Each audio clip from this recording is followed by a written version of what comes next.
ओम शांति। 18/1/75 साक्षात्कार मूर्त और फरिश्ता मूर्त बनने का निमंत्रण। पवित्र भव और योगी भव का अमर वरदान देने वाले सर्व आत्माओं के स्नेही परम पिता शिव बोले, आज सर्व स्नेही आत्माओं को स्नेह का रिस्पांस स्नेह से दे रहे हैं।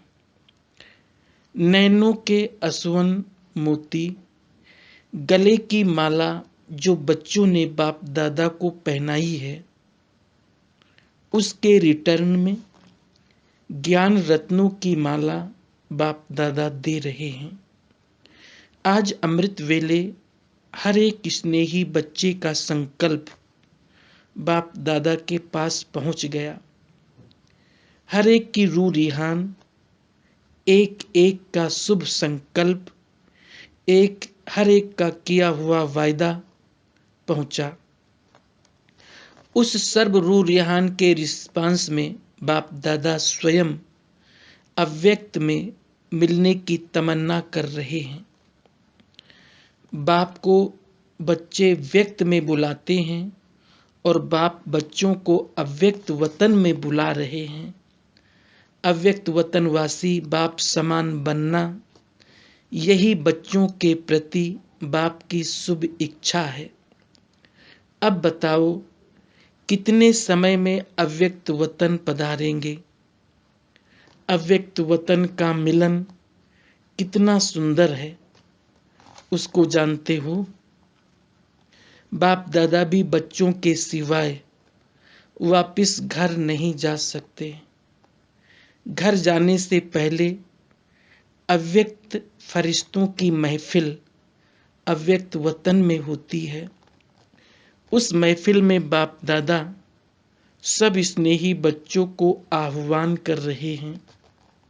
बच्चे बाप का पुरानी दुनिया में आह्वान करते व बुलाते हैं, लेकिन बाप आप बच्चों को फरिश्तों की दुनिया में बुला रहे हैं, जहां से साथ साथ रूहों की दुनिया में चलेंगे। यह अलौकिक निमंत्रण भाता है। अगर भाता है तो क्या व्यक्त जन्म, व्यक्त भाव भूलना नहीं आता? बाप समान निरंतर फरिश्ता बनना नहीं आता?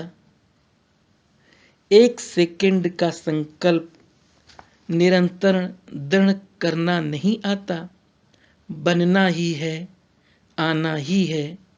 एक सेकंड के संकल्प की टिकटें लेने नहीं आती? क्या शक्ति रूपी खजाना होते हुए भी ये टिकट रिजर्व नहीं करा सकते? विश्व की सर्व आत्माओं को नजर से निहाल कर उन्हें भी अपने साथ मुक्ति जीवन मुक्ति रूपी वर्षा बाप से नहीं दिला सकते हो? बाप के या अपने भक्तों को भटकने से जल्दी छुड़ाने का शुभ संकल्प तीव्र रूप से उत्पन्न होता है। रहम दिल बाप के बच्चे हो, दुख अशांति में तड़पती हुई आत्माओं को देखते हुए सहन कर सकते हो? क्या रहम नहीं आता? अनेक प्रकार के विनाशी सुख शांति में विचलित हुई आत्माएं जो बाप को और अपने आप को भूल चुकी हैं, ऐसी भूली हुई आत्माओं पर कल्याण की भावना द्वारा उन्हें भी यथार्थ मंजिल बताकर अविनाशी प्राप्ति की अंजलि देने का संकल्प उत्पन्न नहीं होता? अब तो समय प्रमाण सप्ताह कोर्स के बजाय अपने वरदानों द्वारा, अपनी सर्व शक्तियों के द्वारा सेकंड का कोर्स बताओ। तभी सर्व आत्माओं को रूहों की दुनिया में बाप के साथ ले जा सकेंगे। अशरीरी भव, निराकारी भव, निरहंकारी और निर्विकारी भाव का वरदान वरदाता द्वारा प्राप्त हो चुका है ना। अब ऐसे वरदान को साकार रूप में लाओ, अर्थात स्वयं को ज्ञान मूर्त, याद मूर्त और साक्षात्कार मूर्त बनाओ। जो भी सामने आए उसके मस्तक द्वारा मस्तक मणि दिखाई दे, नैनों द्वारा ज्वाला दिखाई दे और मुख द्वारा वरदान के बोल निकलते हुए दिखाई दे। जैसे अब तक बाप दादा के महावाक्यों को साकार स्वरूप देने के लिए निमित्त बनते आए हो, अब इस स्वरूप को साकार बनाओ।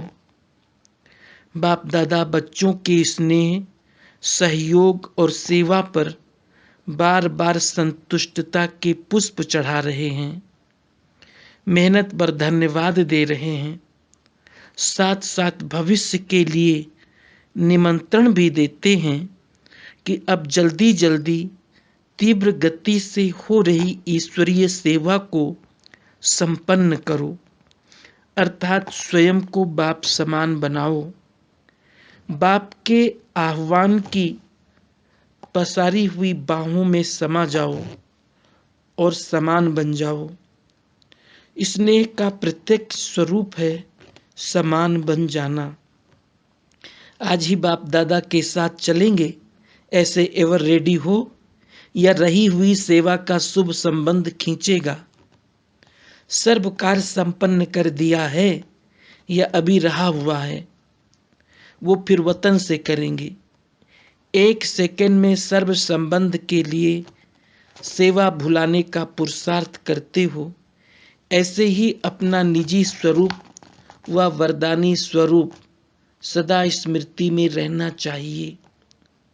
अपवित्रता का और विस्मृति का नाम निशान भी न रहे, इसको कहा जाता है वरदान का कोर्स करना। ऐसा कोर्स किया है या करना है। जैसे आप लोग साप्ताहिक कोर्स समाप्त करने के सिवाय किसी भी आत्मा को क्लास में जाने नहीं देते हो, ऐसे ही ब्राह्मण बच्चे जो ये प्रैक्टिकल कोर्स समाप्त नहीं करते, तो जानते हो कि बाप दादा उन्हें कौन से क्लास में जाने नहीं देते। वे फर्स्ट क्लास में दाखिल नहीं हो सकते। फर्स्ट क्लास कौन सा है? जब आप लोग उन्हों को क्लास में जाने नहीं देते, तो ड्रामा भी फर्स्ट क्लास में जाने का अधिकारी नहीं बना सकता। फर्स्ट क्लास में जाने के लिए ये मुख्य 2 वरदान प्रैक्टिकल रूप में चाहिए। विस्मृति व अपवित्रता क्या होती है, इसकी अविद्या हो जाए। तुम संगम पर उपस्थित हो तो ऐसे अनुभव हो कि ये संस्कार व स्वरूप मेरा नहीं बल्कि मेरे पूर्व जन्म का था, अब नहीं है, मैं ब्राह्मण हूँ। तो ये शूद्रों के संस्कार व स्वरूप है, ऐसे अपने से भिन्न अर्थात दूसरों के संस्कार हैं, ऐसे अनुभव होना, इसको कहा जाता है न्यारा और प्यारा। जैसे देह और देही दोनों अलग अलग 2 वस्तुएं हैं, लेकिन अज्ञानवश दोनों को मिला दिया गया है। मेरे को मैं समझ लिया गया है और इसी गलती के कारण इतनी परेशानी, दुख तथा अशांति प्राप्त की है। ऐसे ही ये अपवित्रता और विस्मृति के संस्कार जो मेरे अर्थात ब्राह्मणपन के नहीं हैं, शूद्रपन के हैं, इनको भी मेरे समझने से माया के वश हो जाते हो और फिर परेशान अर्थात ब्राह्मणपन की शान से दूर हो जाते हो। ये छोटी सी भूल चेक करो कि मेरे संस्कार तो नहीं, ये मेरा स्वरूप तो नहीं, समझा?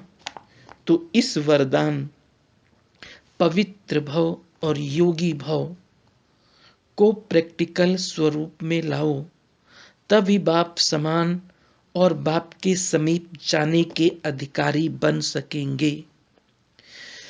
आज कल्प पहले वाले बहुत काल से बिछड़े हुए बाप की याद में तड़पने वाले व अव्यक्त मिलन मनाने के शुभ संकल्प में रमण करने वाले, अपनी स्नेह की डोर से बाप दादा को भी बंधन में बांधने वाले, अव्यक्त को भी आप समान व्यक्त में लाने वाले नए नए बच्चे व साकारी देश में दूर देसी बच्चे जो हैं, उन्हों के प्रति विशेष मिलने के लिए बाप दादा को भी आना पड़ा है।